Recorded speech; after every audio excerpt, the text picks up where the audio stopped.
I'm Rachel, a 32-year-old who used to think that fairy tales had happy ends. When I met Mark, the guy who would become my husband, 3 years ago, my life took an unexpected turn. This is our story, an apparently flawless marriage serving as the backdrop for a journey of love, trust, and ultimately betrayal. I was destined to find the corner cafe on a typical Tuesday morning.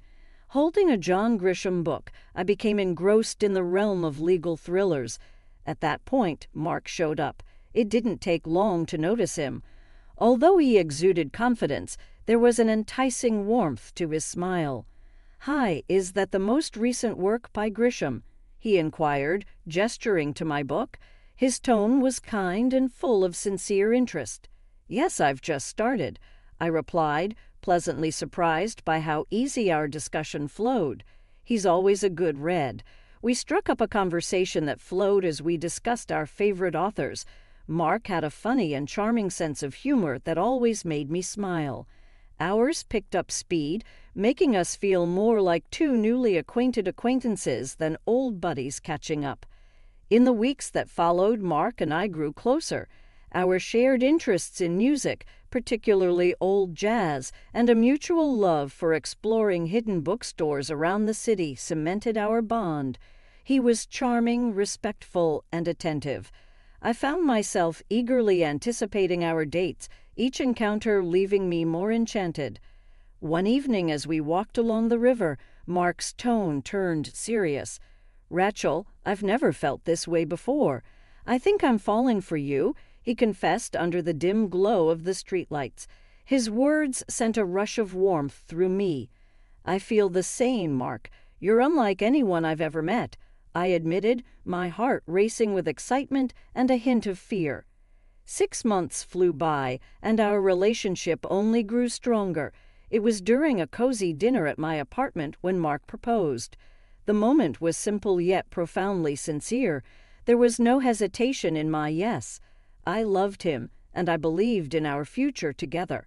The joy of our engagement, however, was soon met with apprehension as the time came to meet Mark's parents.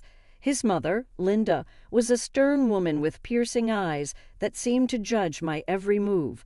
His father was more amiable, but there was an undeniable seriousness to him, especially regarding the institution of marriage. During a formal dinner at their house, Mark's father brought up the subject of a prenuptial agreement. "It's just practical," he stated matter-of-factly. The request caught me off guard, but given my past experience with a cheating ex-boyfriend, I understood the necessity. "I agree, but I have a condition," I said, steadying my voice. "If either of us cheats, the cheater owes the other $100,000. Mark's expression was a mix of surprise and respect. "I promise, Rachel, I'd never cheat on you," he said earnestly. I wanted to believe him, to trust that this time my heart was safe. Our wedding was a beautiful affair filled with laughter, dancing, and promises of forever. The first year of our marriage felt like living in a dream. We traveled to romantic destinations, enjoyed quiet evenings at home, and supported each other's ambitions. Mark was not just my husband, he was my best friend, my confidant. After the whirlwind of our wedding, Mark and I settled into married life with an ease that surprised even me.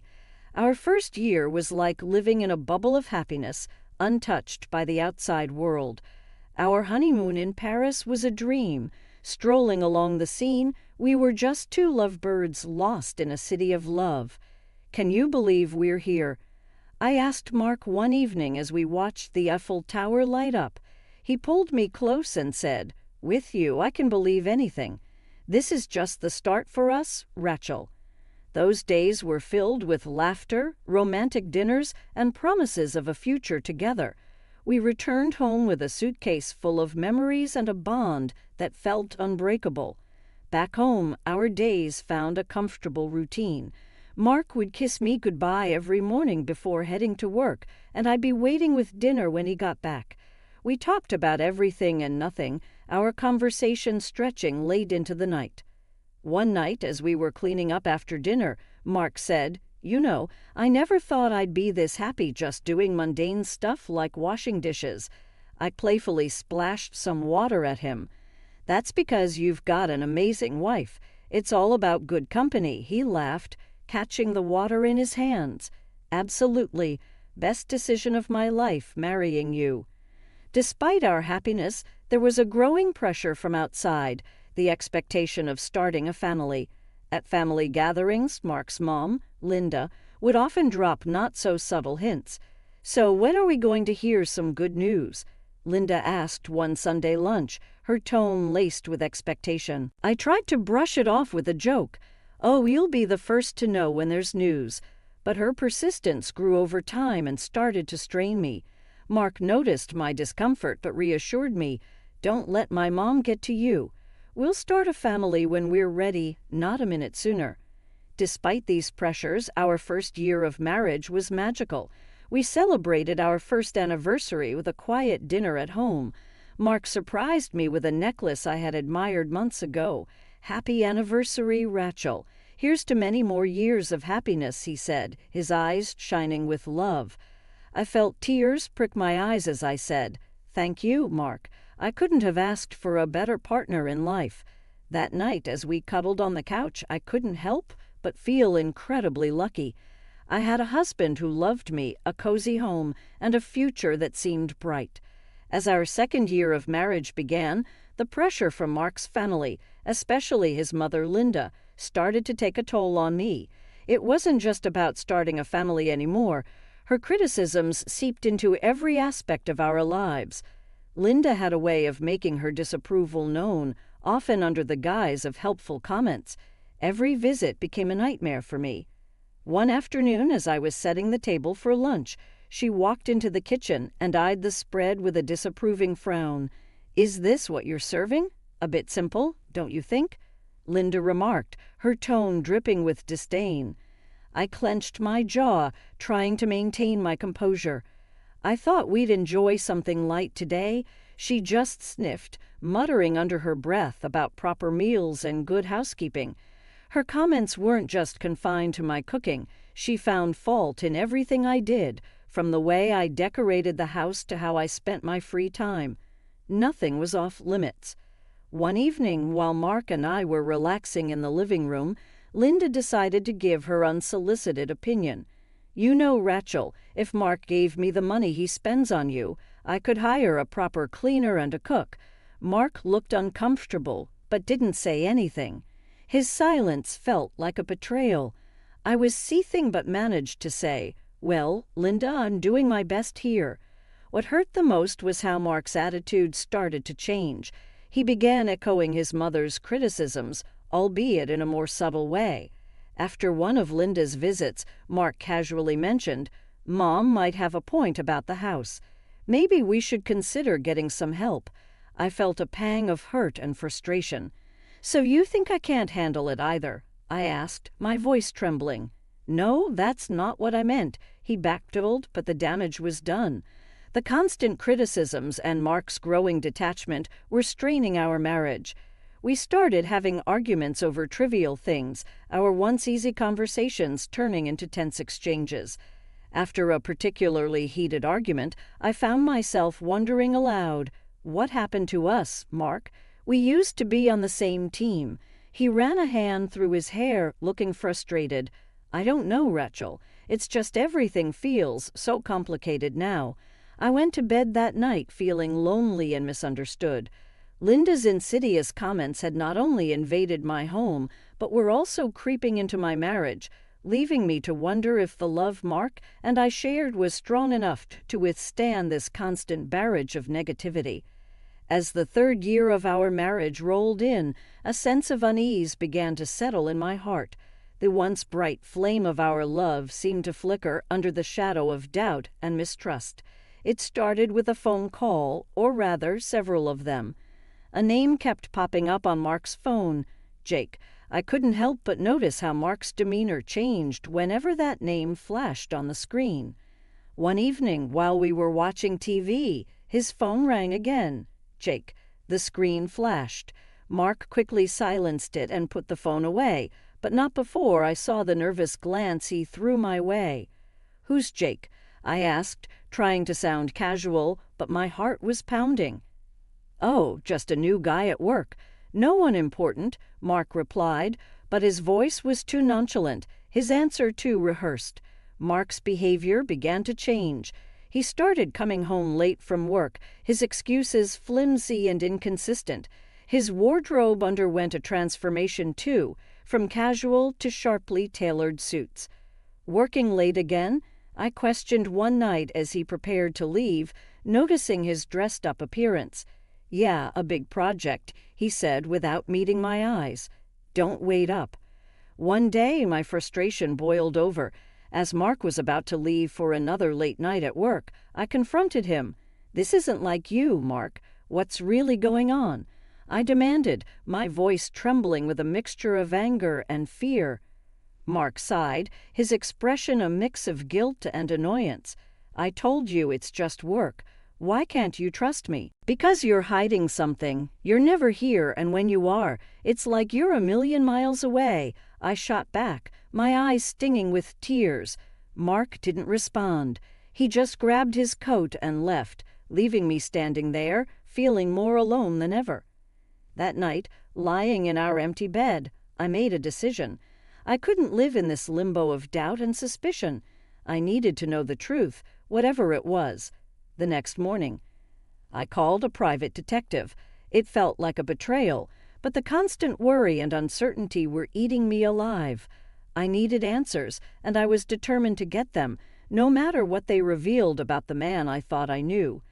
The days after contacting the private detective were a haze of anxiety and anticipation. I felt like I was walking on a tightrope, trying to maintain a semblance of normalcy while my world was quietly crumbling around me. Then the call came, and with it, the shattering of my last hope. "Mrs. Johnson, we have conclusive evidence. I'm afraid your suspicions were correct." The detective's voice was solemn, heavy with the weight of the news he was delivering. He explained that Mark had been having an affair. The mysterious Jake on his phone was actually a woman. My heart sank as he detailed their meetings, providing timestamps and photos. It was irrefutable. I sat there, phone in hand, feeling a mix of devastation and vindication. My worst fears weren't just fears anymore. They were cold, hard facts. Despite the pain, I decided not to confront Mark immediately. I needed more than just the evidence of his infidelity. I needed to understand the full extent of his deceit.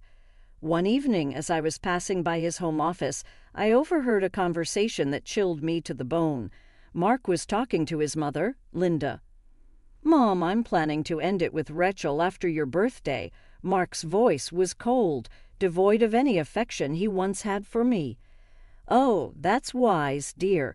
Make sure she gets me a nice 65th birthday present before you drop the bomb," Linda replied, her voice laced with a callousness that took my breath away.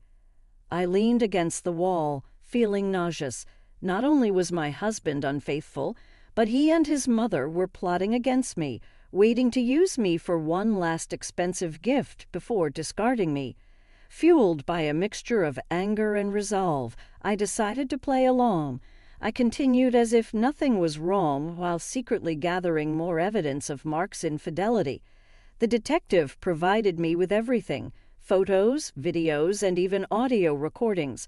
I was building my case, preparing for the moment I would strike back. As I lay in bed each night next to the man who had betrayed me, a plan began to form in my mind. I would wait until after Linda's birthday. I would give them the illusion of victory, let them think they had outsmarted me. But when they least expected it, I would reveal everything and turn the tables. As Linda's 65th birthday approached, I put on a mask of ignorance, acting as though everything was normal. Inside, I was a cauldron of emotions: anger, betrayal, and a fierce determination to see my plan through. A few days before the birthday, Linda casually mentioned her upcoming celebration during a family dinner. "So, Rachel, I'm expecting a grand 65th birthday. You must have planned something special for me," she said with a saccharine smile, clearly anticipating a lavish gift. Keeping my emotions in check, I replied with faint enthusiasm, Of course, Linda. I've arranged a dinner at the city's most luxurious restaurant. It'll be a night to remember. Her eyes lit up with glee, not realizing the trap I was setting. Oh, how wonderful. I can't wait. Just a small family gathering, right? Yes, very intimate and exclusive, just for close family, I confirmed, my words laced with hidden irony. Later that night, Mark approached me, a hint of suspicion in his voice. That's quite a generous plan for Mum's birthday. Are you sure about this? I looked at him, maintaining my composure. Absolutely. It's a significant birthday, and I want to do something special for her. Mark seemed appeased, but I could tell he was puzzled by my willingness to indulge his mother. As the day of the dinner drew near, I took care of the final arrangements. I confirmed the booking in Linda's name, rechecked the guest list, and made sure everything was set for the grand evening. I was playing the dutiful wife and daughter-in-law, but underneath the facade, I was ready to expose the betrayal and deceit that had been festering in our marriage. The night before the dinner, as I lay in bed, I couldn't help but feel a twisted sense of satisfaction. I was hours away from turning the tables on Mark and Linda. They thought they were using me for one last benefit before discarding me. Little did they know, I was the one controlling the game now. The evening of Linda's 65th birthday was set in a luxurious restaurant. Every detail was meticulously planned to reflect the grandeur of the occasion. As Linda reveled in the opulence, I played the part of the gracious daughter-in-law, masking my inner turmoil with a practiced smile. As the dinner drew to a close, the waiter presented the bill, $4,500. I reached for my card with a steady hand, my heart pounding in my chest. After swiping the card, I glanced around the table, seeing Linda's satisfied smirk and Mark's uneasy expression. "Thank you for such a wonderful evening, Rachel. This is truly generous," Linda said, her voice dripping with insincerity. It was then that Mark leaned in, his voice laced with mockery. "By the way, Rachel, I want a divorce." The words hit me like a physical blow, but I refused to let them see my pain. Linda, seizing the moment, chimed in sharply. "Well then, I guess you should leave. This is a family gathering, after all." Without a word, I stood up and left the restaurant, my dignity intact, despite the turmoil inside. As I walked away, I pulled out my phone and swiftly canceled the payment. Then, with a few more taps, I blocked the shared account. Mark couldn't cover the cost either. Back at home, I packed my belongings quickly, the finality of my actions setting in. I was leaving this chapter of my life behind, stepping into an uncertain but hopeful future. Soon, my phone erupted with calls. I answered, and Linda's voice, shrill with rage and panic, filled my ears. The payment didn't go through. The restaurant staff called the police. "What have you done?" Her words were a cacophony of anger and disbelief, but I remained silent, letting her tirade wash over me. This was their doing, their betrayal and manipulation coming back to haunt them. After hanging up, I looked around the empty house, a place once filled with dreams and love, now just a hollow shell. I took a deep breath, stepped out the door, and didn't look back. Their calls continued, a desperate plea for help that I no longer felt obliged to answer. I had made my move, exposed their deceit, and now it was time for me to rebuild away from the lies and the pain that had defined my life for far too long. After leaving my marital home, I spent a restless night at a friend's place, my mind racing with what needed to be done next. The morning sun brought with it a sense of clarity and determination. It was time for the final confrontation. I arrived at the house to find Mark and Linda waiting, their faces a mix of anger and confusion, clutching the divorce papers and the evidence of Mark's infidelity. I steeled myself for the battle ahead. Linda was the first to break the silence, her voice dripping with scorn. "So you've come crawling back after embarrassing us like that?" I met her gaze, unflinching. "I'm not here to crawl.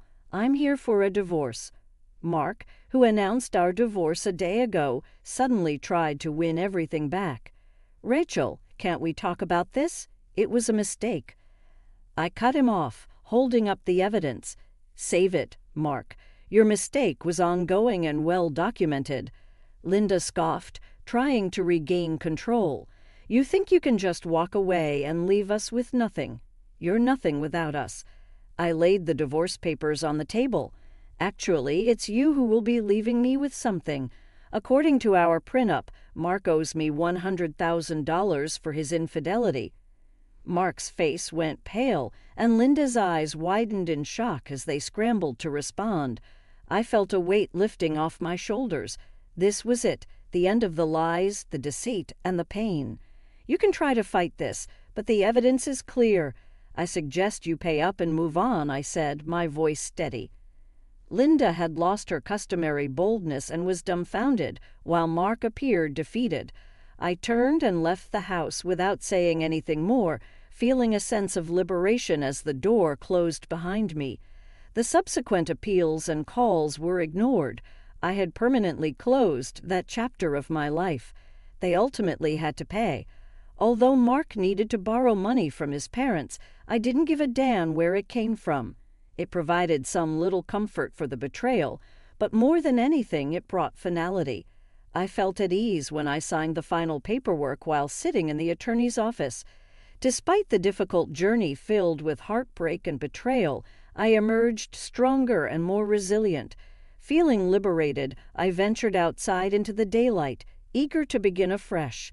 Though everything remained unclear, I might still influence the future.